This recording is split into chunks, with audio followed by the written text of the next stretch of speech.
수부타이와 후흐초노는 태무진의 명령을 받들어 곧바로 군대를 이끌고 떠났다. 형제여, 드디어 우리의 첫 단독 임무로군. 태무진 대인의 기대를 저버리지 않도록 하자. 수부타이가 말을 타며 후흐촌에게 말했다. 후흐초노는 결연한 표정으로 고개를 끄덕였다. 맞아. 우리의 검으로 메르키트족에게 초원의 진정한 힘을 보여줄 때가 왔다. 그들은 이번 임무를 첫 단독 지휘로 받아들이며 메르키트족 왕자들을 추적하기 시작했다. 메르키트족의 왕자들은 이미 추 강둑을 넘어 도망가고 있었지만 수부타이와 후흐초노의 속도는 그들을 금세 따라잡을 수 있을 만큼 빠르고 정확했다. 저기다, 왕자들이 도망치고 있어. 후흐초노가 강둑을 가리키며 외쳤다. 수부타이는 눈을 가늘게 뜨며 말했다. 이제 끝을 보자. 그들이 도망칠 곳은 없다. 추 강둑에 이르렀을 때 그들은 마침내 메르키트족의 왕자들이 도망치는 것을 발견했다. 적들은 그들이 끝까지 쫓기고 있다는 사실을 깨닫자 필사적으로 저항하려 했지만 수부타이와 후흐초노의 군대는 완벽하게 적을 포위하고 강둑을 향해 밀어붙였다. 수부타이는 기병들에게 명령을 내려 폭풍공을 사용해 적의 후방을 몰아붙였다. 전진하라. 그들의 퇴로를 끊어라. 수부타이는 힘차게 외치며 군사들에게 지시했다. 화살은 빗발치듯 날아가 적들을 쓰러뜨렸고 그들의 퇴로를 완벽히 차단했다. 병사들은 마치 폭풍우처럼 적진을 휘몰아치며 혼란을 일으켰고 메르키트족의 전열은 빠르게 무너져 내렸다. 도망칠 곳은 없다. 끝까지 밀어붙여라. 수부타이는 다시 한번 목소리를 높였다. 화살이 빗발치는 가운데 적들은 도망치려 했으나 어디에도 숨을 곳이 없었다. 후흐초노는 그의 암흑검법을 사용해 적의 지휘관들에게 돌진했다. 이제 끝이다. 후흐초노는 강렬한 눈빛으로 외치며 검을 휘둘렀다. 그의 검은 밤의 어둠처럼 번뜩였고 적의 지휘관들은 그의 강력한 일격에 하나씩 쓰러졌다. 내 놈들이 갈 곳은 정해졌다. 목은 두고 가라. 지옥길은 멀지 않았다. 후흐초노는 적의 지휘관을 쓰러뜨리며 계속해서 앞으로 나아갔다. 후흐초노의 검은 마치 그림자처럼 적을 따라가며 적이 방역할 틈조차 주지 않았다. 적의 지휘관들이 쓰러지자 나머지 병사들의 사기는 완전히 무너졌고 그들은 필사적으로 도망치기 시작했다. 모두 도망치고 있다. 이대로 끝내자. 후흐초노는 소리치며 병사들에게 명령을 내렸다. 수부타이와 후흐초노는 물러서지 않고 적들을 추격하며 메르키트족의 왕자들을 끝까지 쫓아갔다. 죽여라. 모조리 죽여라. 목을 뽑아라. 팔을 뽑아라. 한 놈도 살려두지 마라. 수부타이는 외치며 병사들을 독려했다. 왕자들은 필사적으로 저항했지만 이미 포위망은 완벽히 형성되어 있었고 그들의 도망칠 길은 없었다. 자, 누구부터 죽어줄 테냐? 누구부터 죽을 테냐? 으하하하. 후흐초노는 냉혹하게 외치며 앞으로 나섰다. 수부타이의 기병들은 강둑을 따라 진영을 좁히며 적들을 몰아붙였고 후흐초노는 왕자들의 마지막 저항을 꺾기 위해 직접 나섰다. 이제 끝이다. 후흐초노는 검을 높이 들고 마지막 남은 왕자를 향해 돌진했다. 그의 검이 번뜩이며 마지막 남은 왕자의 목을 베었고 그 순간 전투는 끝이 났다. 마침내 메르키트족 왕자들은 완전히 몰락하고 말았다. 수부타이와 후흐초노는 그들의 임무를 완벽히 마무리하며 적군을 괴멸시켰다. 수부타이와 후흐초노는 전투를 마치고 메르키트족 왕자들의 목을 베어 태무진의 진영으로 돌아왔다. 그들의 첫 단독 임무는 성공적으로 끝났고 태무진은 그들을 맞이하며 깊은 신뢰와 함께 그들의 용맹과 충성심을 확인할 수 있었다. 태무진은 그들의 승리를 축하하며 메르키트족과 톡토아베키 가문이 더 이상 초원에 남아있지 않음을 선포했다. 42장 1205년 자묵하는 말 위에서 초원의 바람을 느끼며 과거를 떠올리고 있었다. 태무진과 함께했던 그 날들 영광스러웠지. 자묵하는 혼잣말로 중얼거렸다. 형제처럼 지냈던 시절은 이제 먼 기억 속에 사라져버린 환영처럼 느껴졌다. 그의 곁에는 더 이상 충성스러운 부하들이 남아있지 않았고 소수의 병사들만이 그를 따르고 있었다. 자묵하는 병사들을 바라보며 씁쓸하게 미소 지었다. 너희들도 결국 나를 떠나는구나. 하지만 그들마저도 자묵하를 배신하고 태무진에게 넘기려 하고 있었다. 자묵하는 이를 알면서도 침착하게 그들을 기다렸다.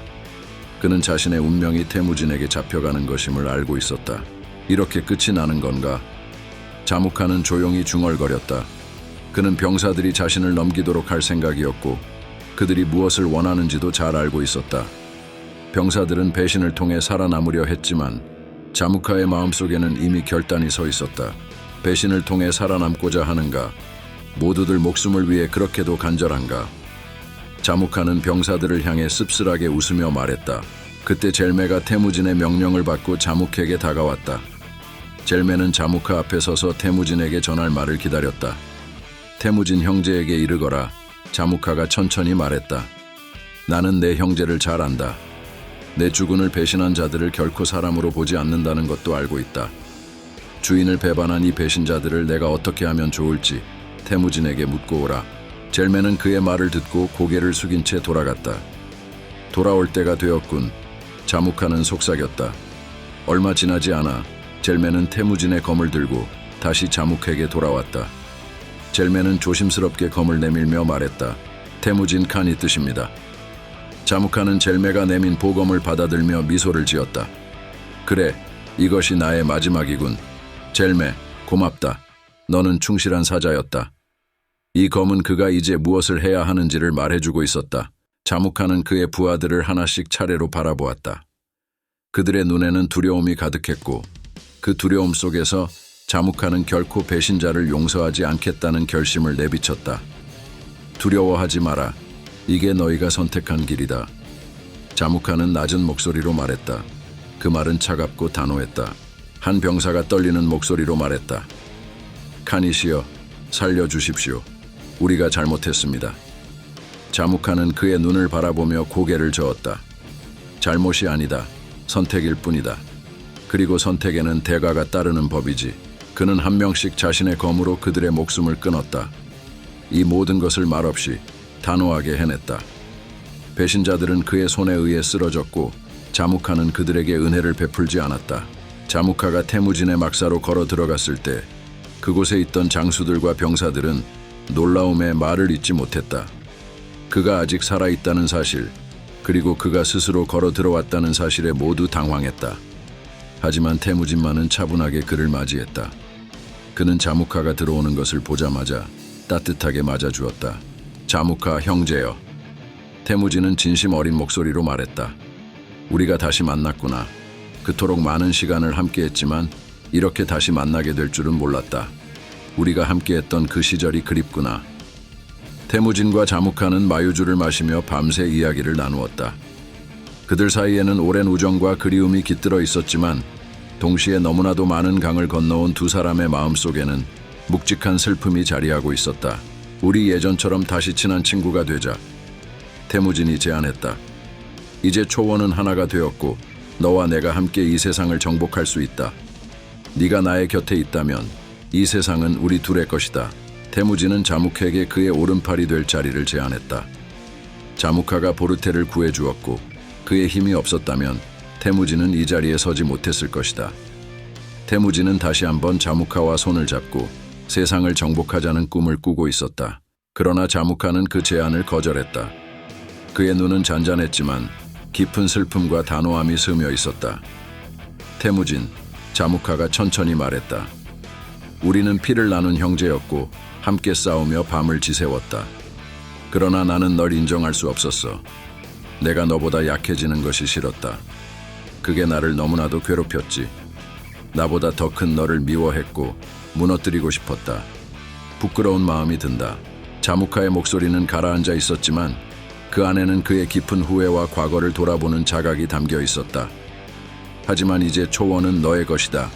칸은 오직 너 하나뿐이다. 자무카는 태무진의 눈을 바라보며 덧붙였다. 너는 승리했고 나는 패배했다. 태무진은 자무크에게 다시 함께하자고 권유했다. 형제여, 나와 함께하자. 우리 둘이 함께 이 세상을 정복하자. 네가 필요하다. 그러나 자무카는 고개를 저었다. 나는 결코 만족할 수 없는 남자다. 네 곁에 있으면 나는 그저 가시가 될 뿐이다. 내가 너의 옷장 속의 너의 목에 걸린 가시가 될 것이다. 우리는 함께할 수 없다. 그 말에 태무진은 눈물이 글썽거렸다. 사랑했던 형제, 함께했던 전우가 더 이상 곁에 있을 수 없다는 현실이 그의 마음을 찢었다. 자묵하는 태무진을 보며 부드러운 목소리로 말했다. 형제여, 그대는 현명한 어머니가 계시고 재능 있는 아우들과 호걸들을 거느리고 있다. 이 생애의 태양이 떠오르는 지점에서 태양이 지는 지점까지 형제와 내가 피를 튀기며 서로 차지하려고 싸운 이 천하가 자묵하를 기억할 것이다. 형제여, 어서 날 죽여라. 자묵하의 영혼은 형제와 그대 가족의 수호령이 될 것이다. 형제를 지켜줄 것이다. 죽여다오, 형제여. 피곤하구나. 태무진은 자묵하의 뜻을 거슬 수 없었다. 그는 자묵하를 살려둘 수 없는 현실을 받아들이고 그에게 초원에서 가장 명예로운 죽음을 허락하기로 했다. 태무진은 자묵하를 초원에서 가장 존중받는 방식으로 죽였다. 초원의 전사들에게 피를 흘리는 죽음은 수치로 여겨졌기에 자묵하는 피를 흘리지 않는 죽음을 선택했다. 그는 멍석에 말려 말발굽 아래에서 숨을 거두었다. 피를 흘리지 않은 명예로운 죽음이었다. 자묵하는 그렇게 초원에서 사라졌고 태무진은 그의 마지막을 지켜보며 깊은 슬픔에 잠겼다. 자묵하는 더 이상 그의 적이 아니었다. 그는 태무진의 가장 가까운 친구였고 영원히 기억될 형제였다. 자묵하가 세상을 떠난 후 태무진은 몽골 초원의 절대자가 되었다. 그는 이제 칭기즈칸으로서 초원의 지배자가 되었지만 그의 마음속에는 자묵하와의 추억이 영원히 남아 있었다. 43장. 몽골 초원은 이제 칭기즈칸이라는 이름 아래 통일되었다. 오랜 전쟁과 피비린내 나는 싸움 끝에 칭기즈칸은 모든 몽골 부족을 하나로 결집시켰다. 그의 용맹과 지혜로 초원은 새로운 질서로 재편되었고 그는 이제 몽골을 이끌 새로운 길을 모색하고 있었다. 칭기즈칸은 통일 이후 전투력을 강화하고 조직적인 군대를 만들기 위해 천호제를 도입했다. 그는 1000명씩 95개의 천호를 편성했으며 이들은 모두 칸에게 직접 충성하는 구조였다. 각 천호는 자급자족하며 칸의 명령을 수행할 준비가 되어 있었다. 그는 병사들 앞에서 충성스러운 장수들인 제베, 수부타이, 후후초노, 젤메, 쿠빌라이를 칭찬했다. 그들의 충성과 용맹은 몽골을 통일하는 데 중요한 역할을 했다. 그대들은 강한 자의 목덜미를 부러뜨리고 장사의 허리를 무너뜨렸네. 전투가 시작될 때마다 그대들은 내가 지시한 곳으로 가서 바위라도 갈라버리고 급류를 가로질렀네. 칭기즈칸은 그들의 용맹을 떠올리며 말했다. 병사들은 숨을 죽인 채 그의 목소리를 경청했다. 전투의 그날마다 그대들은 내 앞에서 나를 지켜주었고 두려움 없이 싸울 수 있게 해주었네. 그대들은 내 방패이자 내 칼이었네. 칭찬을 받은 5 장수들은 깊이 고개를 숙였고 그들은 모두 칸의 믿음을 잊지 않고 온몸을 다 바쳐 싸울 것을 다짐했다. 칭기즈칸은 몽골의 전투력을 더욱 강화하기 위해 만호 부대를 신설했다. 이 부대는 각 전선에서 독립적으로 전투를 수행할 수 있는 강력한 군단이었다. 우익은 보르추, 좌익은 무칼리, 중구는 나야아가 이끌게 되었다. 특히 칭기즈칸은 제베와 수부타이를 오를로크로 임명했다. 오를로크는 몽골 군대에서 육군 원수에 해당하는 지위로 독립적인 작정원을 부여받았다. 칭기즈칸은 그들의 군사적 재능을 믿었고 그들이 몽골을 초원 너머로 확장하는 데 중요한 역할을 할 것이라 확신했다. 이제 칭기즈칸의 시선은 초원을 넘어 더 넓은 세계로 향하고 있었다. 몽골은 단순히 초원의 부족들을 다스리는 것을 넘어 중앙아시아와 더 나아가 세계 정복을 준비하고 있었다. 그는 철저히 훈련된 군대와 천호제 아래의 병사들을 바라보며 말했다. 초원은 우리의 것이지만 이제 세상도 우리의 것이 되어야 한다. 우리는 더 큰 목표를 향해 나아가야 한다. 내가 이끈 길을 따라 그대들도 함께 걸어갈 것이다. 병사들은 그의 말에 큰 함성을 지르며 결의를 다졌다. 초원은 더 이상 그들의 한계가 아니었다. 칭기즈칸과 그의 군대는 초원의 경계를 넘어 새로운 땅을 정복할 준비를 마쳤다. 제베와 수부타이는 오를로크로서 새로운 전투를 이끌 준비가 되어 있었고 몽골의 기병들은 하늘을 찌를 듯한 사기 속에 그의 명령을 기다리고 있었다. 구독과 좋아요 꾹